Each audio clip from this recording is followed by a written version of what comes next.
Swayam Prabha. Digital India. Educated India.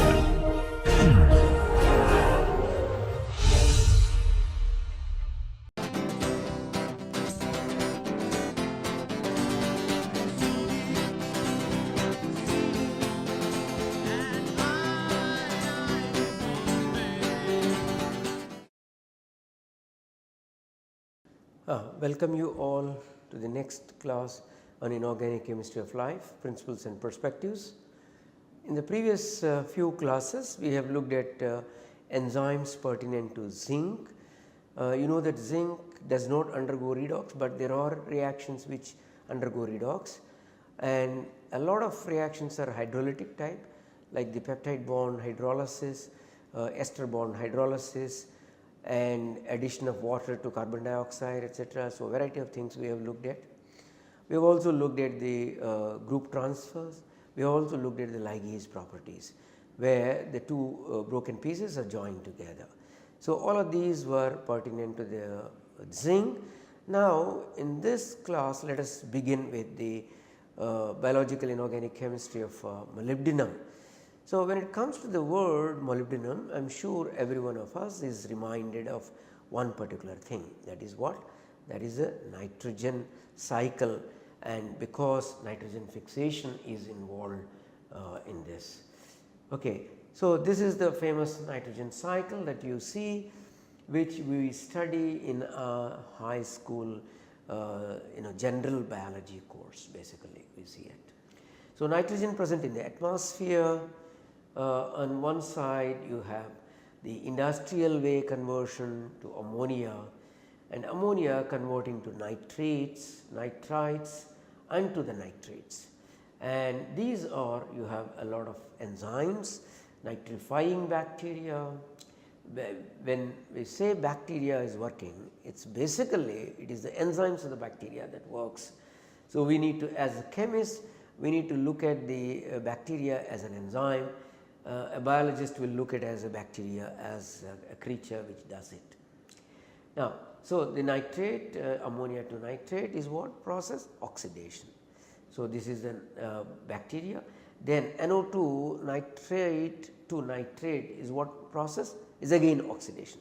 So, you have an oxidative kind of a reactions on this side, and from N2 to ammonia, what do you have? M2 to ammonia is a reduction. So, you have a reducing type of an enzymes, oxidative type of enzymes too. In the biological system, what you would see, there is a nitrogen fixation, you call it as, because nitrogen source is required for synthesizing protein, nucleic acids, many other things, even modified carbohydrates, etc., etc., a lot of cases. So, in other words, entire biological mantle requires input of nitrogen, which comes from the metabolizing the, or by converting the nitrogen or fixing the nitrogen into the form of, for example, ammonia. This part is not very important for us, and this is. So, this particular thing is done by an enzyme called nitrogenase. So, that is what actually happens when we say molybdenum. Immediately what comes to our mind is nitrogen cycle, and what comes to our mind is nitrogenase enzyme, nitrogen fixing. So, we will see very soon that the enzymes of molybdenum not only involved in the reduction of nitrogen to ammonia, they are also oxidized kind of enzymes are there too. We will come to all that as we keep moving across this molybdenum story. Okay, let us look at the enzyme that we were talking about, the nitrogenase based on the molybdenum. I have mentioned the term nitrogenase earlier stage. Can anybody recollect? That was in the time when we were talking about the vanadium, and I mentioned that some of the organisms acquire nitrogenase even in the absence of molybdenum, but for them vanadium is required. And at that time I promised that the molybdenum enzyme nitrogenase will be fully detailedly studied, and that is what we are going to take up now in this particular class, and maybe this class, perhaps even the next class also. So, we will try to look at those things. So, Nitrogenase. Nitrogenase is primarily a reducing agent.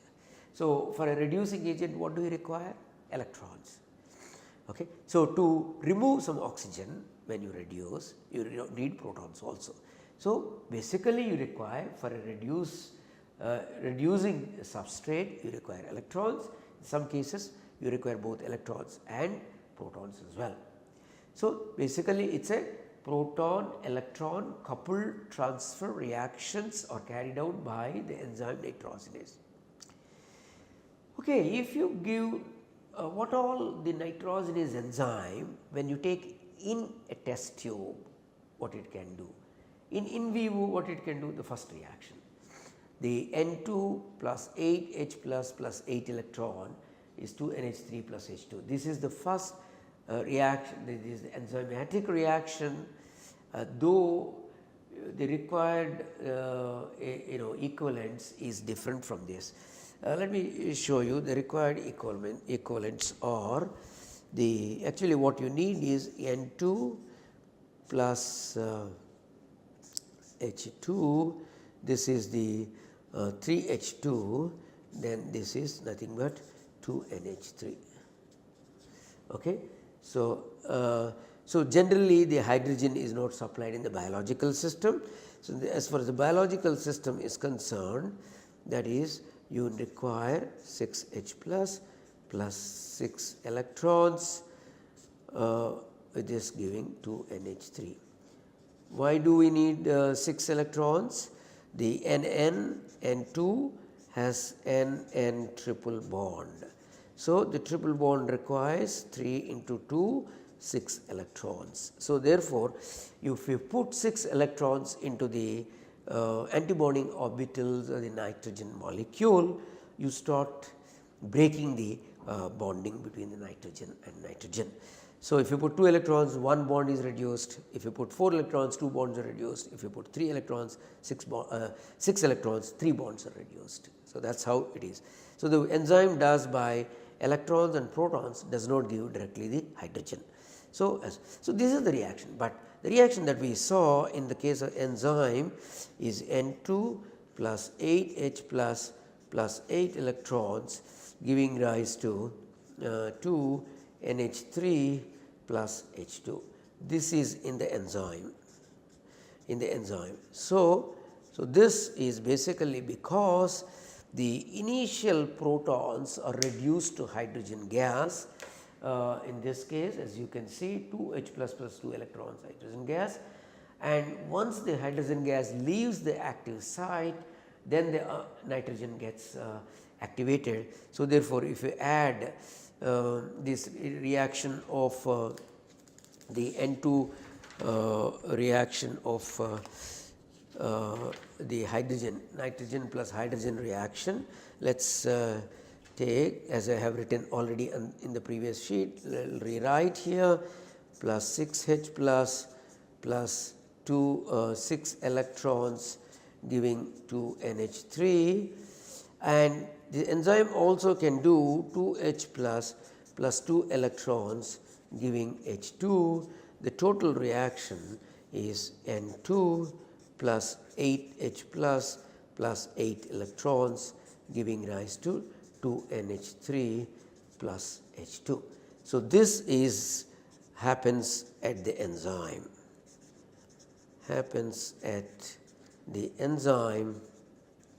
nitrogenase.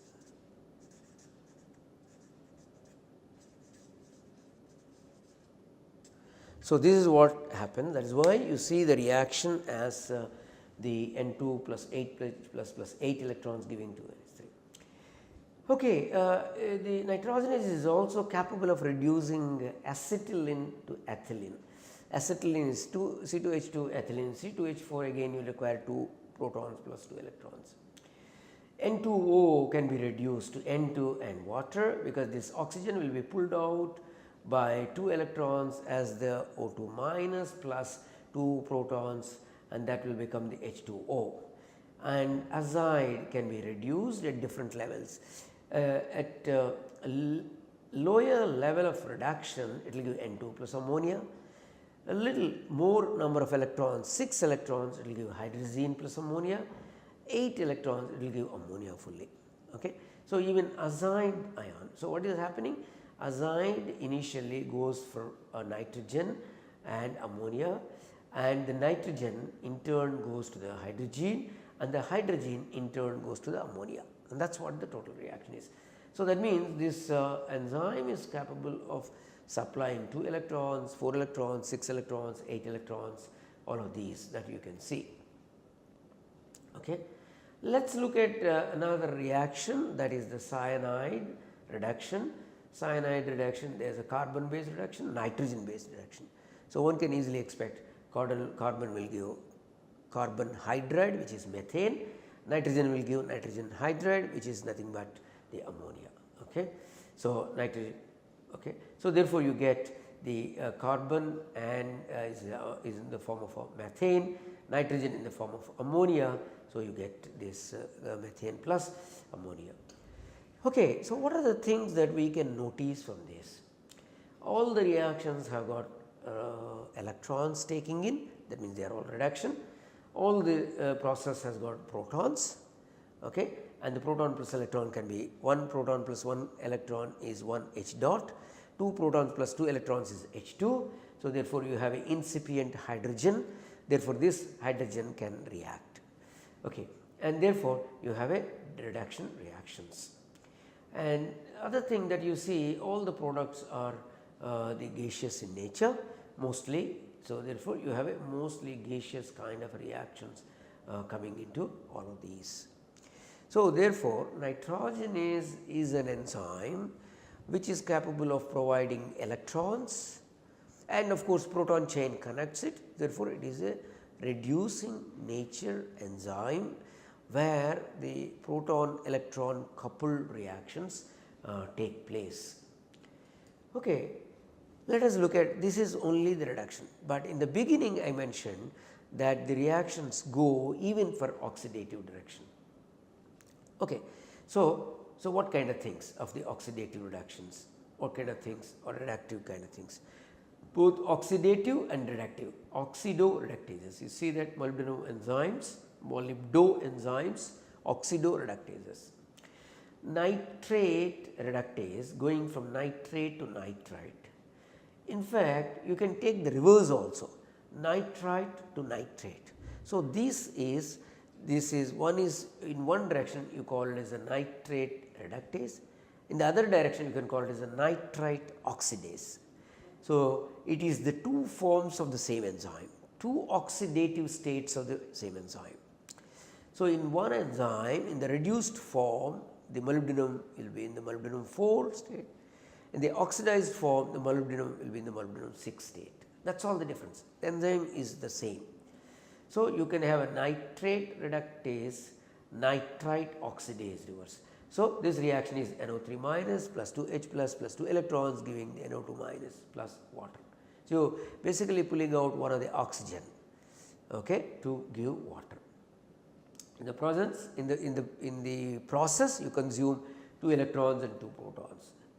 So, let us see a different one, which is a xanthine oxidase, or oxidase can also be told, as I mentioned earlier, dehydrogenase. So, removing the hydrogen is oxidation, adding oxygen is also oxidation. Adding electrons is reduction, removing electrons is oxidation. So, keeping all those things in mind, you see that this is the moiety of the xanthine, and oxidation giving rise to uric acid. So, this is the, so what is the number of electrons, protons? 2 electrons plus 2 protons and 1. Pyrimidine oxidase. So, it is basically 2-hydroxy-pyrimidine going to dihydroxy, 2,4-dihydroxy pyrimidine. So, it is oxidation. So, the first reaction is a kind of a reduction, then this is an oxidation, this is an oxidation. So, if the enzyme is in reduced form, it will act like a reductase. When the enzyme is in the oxidized form, it will act like in oxidase. But these reactions are not done by the nitrogenase. I will be coming to that in a while. They are nitrate reductase, xanthine oxidase, pyrimidine oxidase. There is another example here shown, trimethylamine oxide reductase. So, this is reductase. The first one and the last one are reductase, the second one and third one are oxidase.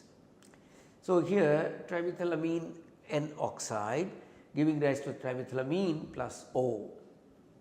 Again you require this O will go as water. That means you require 2 protons and 2 electrons. Okay. So, that is where we have in the trimethylamine. So, you saw 2 reactions are being reduced, 2 reactions are being oxidized. These are basically oxidoreductases. As I said, these are not carried out by nitrogenase. So, what are they carried out by? Just before coming to that, in the nitrogenase, actual species is called cofactor, where the reaction occurs, where the nitrogen becomes ammonia. This particular cofactor, I will come with the more details later on, is a kind of a iron sulfur, there is a kind of a iron molybdenum sulfur coupled together or joined together or bridged together by these sulfides, and at the molybdenum you have certain species bound. And this is called iron molybdenum cofactor. I will explain you fully in a detailed fashion after a few slides from now. Okay. So, this is a cofactor which functions in the nitrogenase. Now, look at another enzyme which we were talking about, oxidoreductase enzyme. This enzyme has got a molybdenum here, and these are the 2 thiols and these are the 2 thiols, and this is the ene bond, okay, ene thiol moiety. Now, little bit examine this whole moiety here. There is one molecule here, there is another molecule exactly inverse in structural relation. This part is here, this part is here. So, let us look at this. This part is basically called pterin. So, this is the pterin moiety which is involved in the redox kind of a process, which is involved in the redox systems. Okay, this is, I will write down here so that you will, P is silent, pterin. So, this is a cofactor, and this can undergo redox. This can undergo redox. So, this is a redox type of a cofactor. So, these are called pterins. Okay. So, you can see. So, there is one pterin moiety connected to 2 phosphate, the bridge phosphate with a sugar and with a nucleic base. Okay. So, this whole part is nucleotide, this whole part is pterin, pterin based nucleotide based pterin. This will act as an electron transfer system. So, it is basically organic electron transfer. Then further you can have the molybdenum too, and same thing is true. So, it is a 1:2 complex where the molybdenum center is bound by the ene thiols and from both sides. So, this is again an enzyme for the oxidoreductases, not for nitrogenase. This is for the nitrogenase, this is for oxidoreductases, and also some more oxidoreductases are there where you have only one pterin, only one pterin. So, one molybdate center with one pterin, one molybdate center with one pterin, and this pterin is modified by phosphate, pterin is modified by phosphate, both are same except for this. At the molybdenum center you have S cysteine here, and you have double bond S, double bond O and OH. So, here you have a dioxo. So, this is basically a dioxo center. Generally, to keep in mind, whenever you have a dioxo double bond oxo center, this is molybdenum 6. When you have a one single molybdenum oxo, then it is 4. Suppose one double bond oxo, one double bond sulfur, again 6. So, molybdenum has 2 favorite oxidation states. This is a structural form of the same. As you can see that these are called molybdenum cofactors. So, molybdenum cofactor, a small in the short form is written as MoCo. So, that is MoCo is molybdenum cofactor. So, these are MoCo is molybdenum cofactor. and in the earlier case FeMoCo, iron molybdenum cofactor, iron molybdenum cofactor. So, I hope you understand this. So, they are quite simple to keep in mind, and now this one example, this particular thing is a cofactor which is a part of the sulfide oxidase family. We will come to this later in explaining their mechanistic aspects, some more examples. Example, chicken sulfide oxidase, sulfide dehydrogenase. Dehydrogenase and oxidase, as I said, they are similar. Assimilatory nitrate reductase, and that is what is one of the nitrogen cycle reaction, and the catalytic subunit of the sulfide oxidase in the homologue in E. coli. So, this is present, this cofactor is present in all of these systems, all of these examples. Okay, now let us come to the other part of it. There is one more enzyme where the molybdenum center just shifts by, instead of molybdenum double bond S, you have molybdenum S cysteine, or in other words molybdenum S cysteine is replaced by one molybdenum double bond sulfur, and that is the difference between the C structure and D structure. And this is again a molybdenum cofactor which is a part of another family, the family called xanthine oxidase family. So, bovine xanthine oxidase, bovine, you know, that cow. So, xanthine oxidase family includes the aldehyde oxidases too. So, we will come to all these examples in this particular topic, maybe in next 1 to half an hours of the classes that when we take. Okay. So, now what we have seen in particular, so we have looked at two aspects. One is the nitrogenase. Nitrogenase is a reductive kind of an enzyme, and then we have looked at some oxidoreductases other than this nitrogenase kind of thing, and these have got the nitrogenase has got iron molybdenum cofactor, and whereas the molybdenum enzymes oxidoreductases have got the pterin based cofactor, as you can see over there, and this particular case is a 1:2, and the ones here sulfite oxidase and xanthine oxidase family have got 1:1 with a slight difference at the molybdenum center.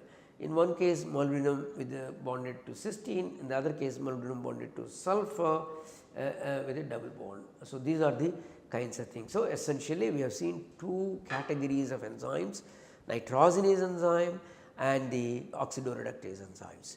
First, let us start with the enzyme nitrogenase. So, enzyme nitrogenase is basically, this is produced in variety of bacteria, for example cyanobacteria, blue green algae, and also this is present in a large number of plants because those bacteria is present in their roots of those plants, and there again nitrogen is converted or nitrogen fixed. So, this particular enzyme is responsible, as I have been telling all the time, reduction of nitrogen or dinitrogen to ammonia. So, this is the reducing type of an enzyme. So, this is the only kind of a category of enzymes. Nitrogenase are the only category of enzymes which are known to catalyze the nitrogen to ammonia reaction, and there is no other enzyme known till now which will fix the nitrogen. So, to fix the nitrogen, it is only the nitrogenase. Either the nitrogenase can be either a molybdenum based one, or the nitrogenase can be based on the vanadium. Vanadium is less prevalent, molybdenum is completely present everywhere. So, most common thing is nitrogenase with molybdenum. So, therefore, we study more details of the nitrogenase. As we keep going, we will understand the complexities of this enzyme. Please keep your focus on these. Nitrogen fixation is an important form of all life, as nitrogen is an essential component for the biosynthesis of molecules like nucleotides, amino acids, modified molecules, etc., etc. So, therefore, the nitrogenase is only the enzyme which reduces the nitrogen to ammonia, and this is a very important enzyme because this is the one which gives the usable form of nitrogen species by the plants to convert into amino acids, etc. So, the total reaction is, as I mentioned earlier, I written much better way here, a much more extended way. I do not mean the better way, extended way. That is, what I have written earlier was N2 plus 8 electrons plus 8 protons giving rise to 2 ammonia molecules, and it does not happen in the enzyme as it is. Earlier I said that this reaction goes from N2 plus 8H plus 8 electrons giving 2 NH3 plus H2. This is what I said, enzyme reaction. Now I am saying this is not the only the enzyme reaction, this is a part of the enzyme reaction, but requires something more. What is that something more? To do this reaction, electron transfer should take place. In order to do the electron transfer to take place, it requires the energy. Therefore, the reaction is using the ATP which consumes the ATP, okay, plus 16 mg ATP. So, gives rise to 2 NH3 plus H2 plus 16 mg ADP plus 16 Pi. So, what does this tell? This tells this reaction is not a free flowing reaction, it is not a spontaneous reaction, it requires a lot of energy to be involved, it requires a large number of electrons to be involved, it requires a large number of protons to be involved. So, to bring proton, to bring electron, to hydrolyze magnesium ATP, so that means the enzyme requires a huge number of different components. That is why this enzyme is a complex enzyme. As you can see, I will explain in the later slides more, as one color, another color, another color, another color, another color, etc. You would see so many different colors to show different kind of a subunits. So, the nitrogenase enzyme, basically at the first stage let us learn that it has two components. One of the component is called the iron protein, other component is called the molybdenum iron protein. So, there are two systems. Now, have you focus on this particular figure. This smaller portion of the circle where I am drawing, this is the basically the iron protein, and this huge one, both the violet and the green one together, is the molybdenum iron protein. So, this entire complex protein having 6 kinds of subunits, 1, 2, 3 and backside 4, 5 and 6, totally 6 subunits. These 6 subunits thing is basically nothing but it is known as alpha 2, beta 2, gamma 2 protein. So, you will understand more when I keep moving across this. So, at the right now you take it as understanding the two portions. One portion is called the iron protein portion, other big portion is called the iron molybdenum protein. Iron molybdenum protein has got 4 subunits, iron protein has got 2 subunits. I will show you that also. Now, in the iron protein you have 2 things, one is the iron sulfur cluster and the magnesium binding site for ATP followed by ADP. Initially ATP, when it is hydrolyzed it is ADP. Okay. And as you can see that this is the iron protein part, this is the iron molybdenum protein part, so or molybdenum iron protein part. This is the iron sulfur cluster, and this is where magnesium ATP complex, and this is the molybdenum iron protein. Okay. So, as you can see in the molybdenum iron protein, there is the FeMOCO. This is the molybdenum iron protein has got FeMOCO. It is called iron molybdenum cofactor, FeMOCO. Okay. And these are the P clusters, I will explain it. So, this is basically a P cluster and this is a molybdenum cluster, a molybdenum iron molybdenum cluster, iron molybdenum cofactor cluster. This is, now you understand 2 parts, one is this one is this one. Okay. Now, as I said, the First part is iron protein. Iron protein has got the iron sulfur cluster and the magnesium phosphate ATP bound structure. It can also bind to magnesium ADP as well. And this is a dimer which is called gamma 2 dimer. So, the function of this particular protein is what? It has iron sulfur protein. So, it will be involved in the electron transfer reaction, and then the reducing agent, and it will pick up from ferridoxins, flavodoxins, etc. So, it will pick up from there and give it to this protein. So, it will transfer the electrons required by taking from outside by using energy. The energy is ATP hydrolysis. Okay. So, therefore, the important components of the iron protein is the iron sulfur cluster and the magnesium binding ATP ADP site, and this particular thing, this is the top portion in the previous one, in this previous one, this is this top portion, and that is what we are looking at. So, we will continue with this particular protein nitrogenase in the next class. Thank you very much.